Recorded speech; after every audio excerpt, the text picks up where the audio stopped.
کسی شیعہ نے مناظرہ کیا تھا محدث اعظم کچھوچوی رحمۃ اللہ علیہ سے، تو اس نے یہ پوچھا کہ کون سا مذہب پرانا ہے سب سے، تو کہا سنی مذہب پرانا ہے۔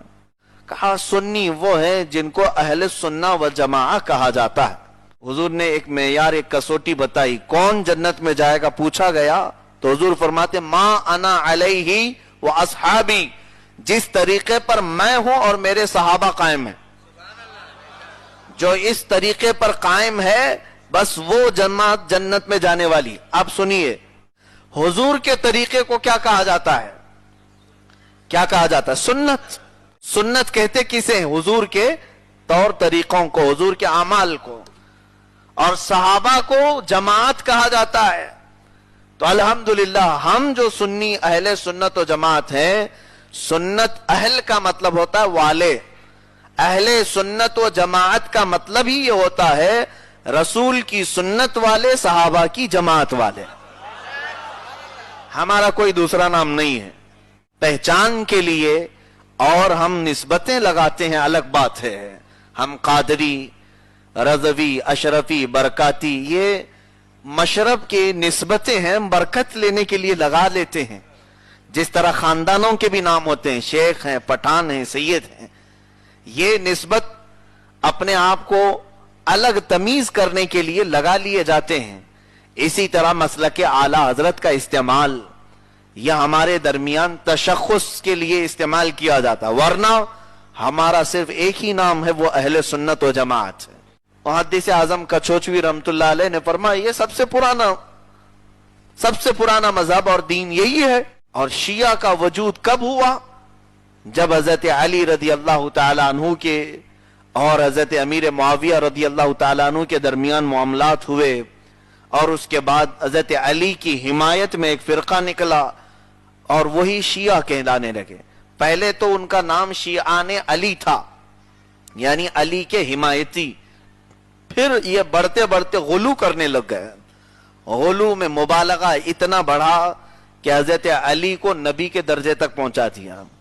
بلکہ ایک فرقہ تو اس میں ایسا ہے کہ ثانیہ شیعہ میں جو حضرت علی کے الوہیت کا بھی قائل ہے، یعنی یہی خدا ہے، حضرت علی کے خدا ہونے کے بھی وہ قائل ہیں۔ بہرحال اس میں مبالغہ بڑھتا گیا، لیکن آئے کہاں سے؟ حضرت علی کے بعد خارجی، یہ سب سے پرانے فرقوں کی بات میں کہہ رہا ہوں، یہ آئے کہاں سے؟ حضرت علی رضی اللہ تعالیٰ عنہ کی خلافت کے بعد۔ پھر رافضی ایک فرقہ ہے، حضرت زید رضی اللہ تعالیٰ عنہ، ان کے زمانے میں شروع ہوئے۔ مرجیہ ایک فرقہ ہے، قدریہ ہے، اور جہمیہ ہے، جبریہ ہے۔ یہ فرقے زمانہ جیسے جیسے بدلتا گیا، الگ الگ فرقے آتے گئے، نئے نئے مسائل لے کے آتے رہے۔ اہل سنت و جماعت وہی باقی رہا، صحابہ اکرام کا طور طریقہ وہی چلتا رہا، اس میں سے یہ نکلتے چلے گئے۔ شیعہ اسی میں سے نکلے، اہل سنت و جماعت میں سے نکلے، ایک اپنا الگ طریقہ بنا دیا، علی علی کہنا، حسن حسین کہنا، بس ان کا ایک معیار بنا۔ رافضی الگ بنے، قدریہ تقدیر کے انکار کرنے والے، جبریہ الگ بنے، اسی طرح سے جہمیہ، مرجیہ، کئی فرقے بنتے آئے۔ پھر ایک فرقہ آیا زمانے کے تنزلی کے بعد، اس وقت حکومتیں لوگوں کے ہاتھ میں تھی، زبردستی ایک عقیدہ نافذ کیا جانے لگا، معتزلہ۔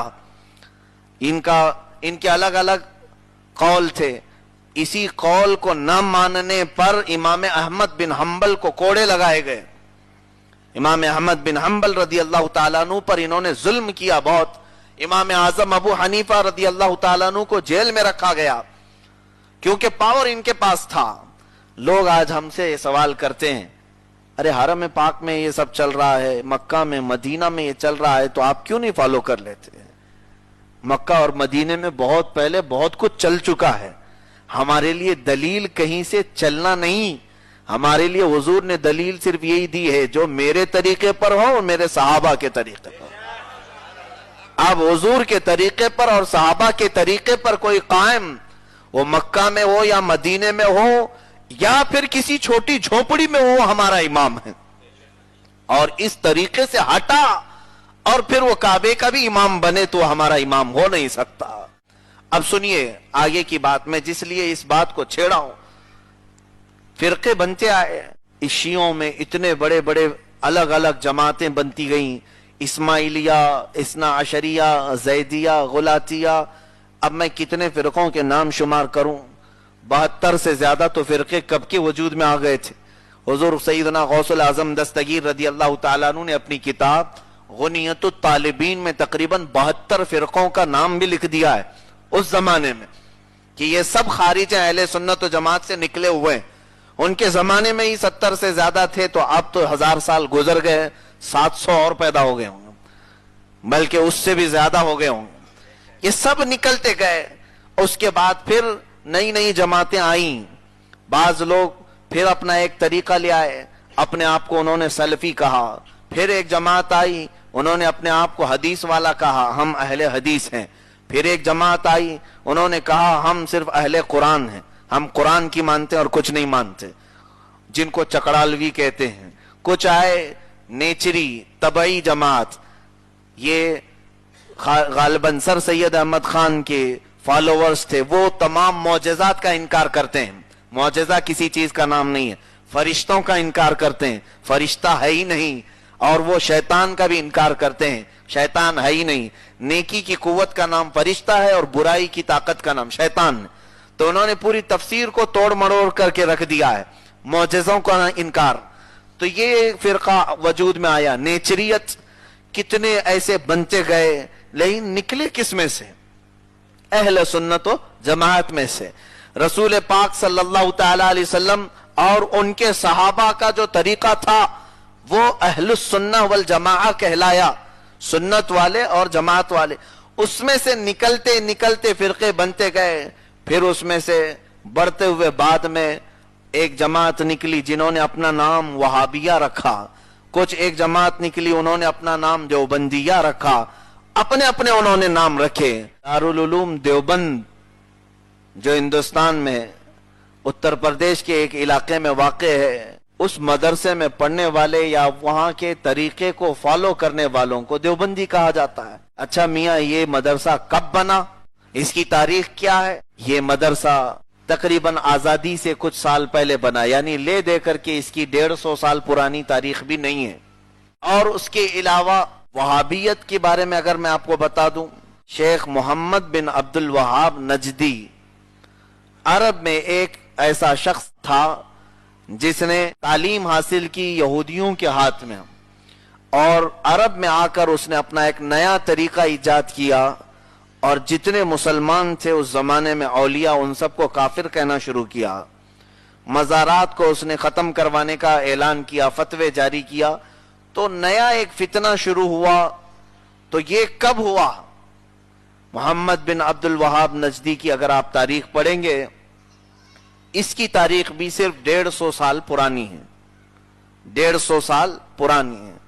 तो अब पता ये चला कि वहाबी उसको कहते हैं जो इब्ने अब्दुल वहाब की पैरवी करते हैं, जो 150 साल पुराना है। देवबंदी उसे कहते हैं जो दारुल उलूम देवबंद को या उनके तरीके को फॉलो करते हैं, जिसकी तारीख 150 साल पुरानी है।